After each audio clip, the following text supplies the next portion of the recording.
మన ప్రభు అయిన యేసుక్రీస్తు నామములో మీ అందరికీ శుభములు తెలియజేయచ్చు ఉన్నాను. ప్రియ దైవజనమా, షారోన్ మన్నాలో భాగముగా ఈ దినం మరొక వాక్య భాగాన్ని ధ్యానించుకుందాము. 103వ కీర్తన 3వ వచనము.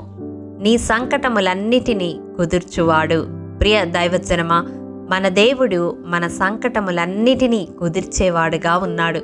అంటే అర్థము, మన రోగములన్నిటినీ నయము చేసే దేవుడుగా ఉన్నాడు. ఇంగ్లీష్ ట్రాన్స్లేషన్లో మనము ఆ మాటలు గమనించవచ్చు. అవును, యెహోవా రాఫాగా, స్వస్థపరచు దేవునిగా ఆయన సర్వ రోగములను తొలగించేవాడై ఉన్నాడు. ప్రియ దైవజనమా, మనము మొరపెడితే మనకు స్వస్థతను అనుగ్రహిస్తాను అని వాగ్దానం చేశాడు.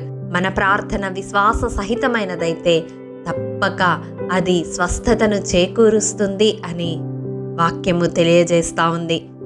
రోగశయ్య మీద పడి ఉన్నప్పుడు మనుష్యులెవ్వరూ ఆదరించకపోయినా ఆయన ఆదరించేవాడుగా ఉన్నాడు. ఆ రోగము నుండి మనలను లేవనెత్తేవాడుగా ఉన్నాడు. మరి దేవుడు మన రోగములన్నిటినీ నయము చేయాలంటే మనమేం చేయాలో తెలుసా? నిర్గమకాండం 15వ అధ్యాయము 26వ వచనం ప్రకారం ఆయన వాక్కును శ్రద్ధగా వినేవారముగా ఉండాలి. అవును ప్రియ దైవజనమా, దేవుడు తన వాక్కును పంపి బాగు చేస్తానని వాగ్దానం చేసేవాడుగా ఉన్నాడు. అవును, ఆయన వాక్కును శ్రద్ధగా లక్ష్యపెట్టి మనము విన్నప్పుడు ఆ వాక్కు మనలో స్వస్థతను కలుగజేస్తుంది. అంత మాత్రమే కాదు, ఆయన దృష్టికి న్యాయమైనది చేసేవారముగా ఉండాలి. మనము చేసేదాన్ని మనుషులెవ్వరూ చూడకపోవచ్చు, కానీ ఆకాశమందున్న దేవుడు మన ప్రతి చర్యను చూస్తూ ఉన్నాడు. మన ప్రవర్తన చూచి ఆయన స్వస్థపరిచే దేవుడుగా ఉన్నాడు. కాబట్టి ఆయన దృష్టికి న్యాయముగా ప్రవర్తించడానికి మనము అభ్యాసము చేసుకోవాలి. అంత మాత్రమే కాదు, ఆయన ఆజ్ఞలకు విధేయులమై జీవించాలి. ఆజ్ఞాతిక్రమము పాపమని వాక్యము తెలియజేస్తూ ఉంది. ఆ పాప రోగము నుండి స్వస్థత మనకు కలగాలి అంటే దేవుని ఆజ్ఞానుసారము జీవించే వారముగా మనం ఉండాలి. ప్రియ దైవజనమా, ఇంకా చూసినట్లయితే ఆయన కట్టడలన్నిటినీ అనుసరించి నడిచే వారముగా మనం ఉండాలి. అప్పుడు దేవుడు మనలను స్వస్థపరిచేవాడుగా మనకు ఉంటానని వాగ్దానం చేస్తా ఉన్నాడు.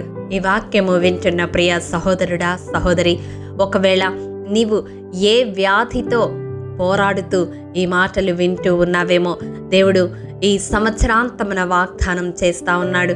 నీకు స్వస్థతను, ఆరోగ్యమును మరలా కలుగజేస్తానని మాట ఇస్తూ ఉన్నాడు.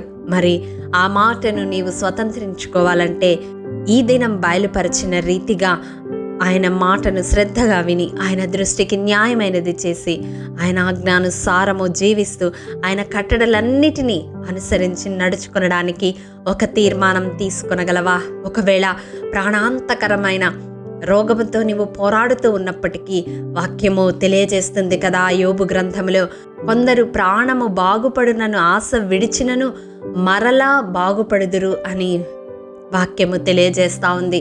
అవును ప్రియ దైవజనమా, అది ఎంతటి మరణకరమైన రోగమైన యేసు నామములో స్వస్థత దొరుకుతుంది.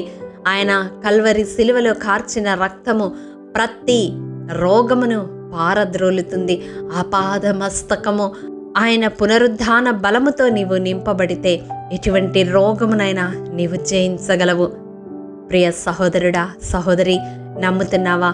స్వస్థపరచు యెహోవాగా నీ జీవితంలో ఆయన నిన్ను దర్శించడానికి ఇష్టపడుతూ ఈ మాటలు నీకు తెలియజేస్తా ఉన్నాడు. మరి ఈ మాటలు నీవు నమ్మినట్లయితే ఈ ప్రార్థనలో ఏకీభవించు. మహాఘనుడా, మహోన్నతుడా, మహాపరిశుద్ధుడా, నీ పరిశుద్ధ పాదములకు వందనములు. దేవా, విత్తబడిన వాక్యమును ప్రతి హృదయములో నూరంతలుగా ఫలింపచేయండి.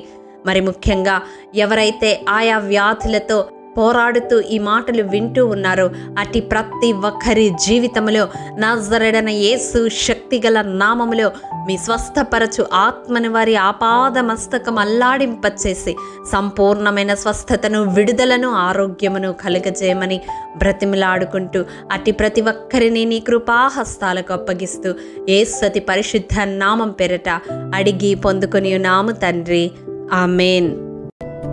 ప్రియ దైవజనమా, అనుదినము షారోన్ మన్నా ద్వారా అడగబడుచున్న నెంబర్ ఇన్ బైబిల్ క్విజ్ ప్రశ్నలకు సమాధానములు ప్రతి నెల మొదటి వారము కామెంట్ బాక్స్లో పోస్ట్ చేయబడతాయి. కాబట్టి గమనించి మీకు తెలియని ప్రశ్నలకు సమాధానములు తెలుసుకొనగలరని ప్రభు పేరట మనవి చేయుచూ ఉన్నాము.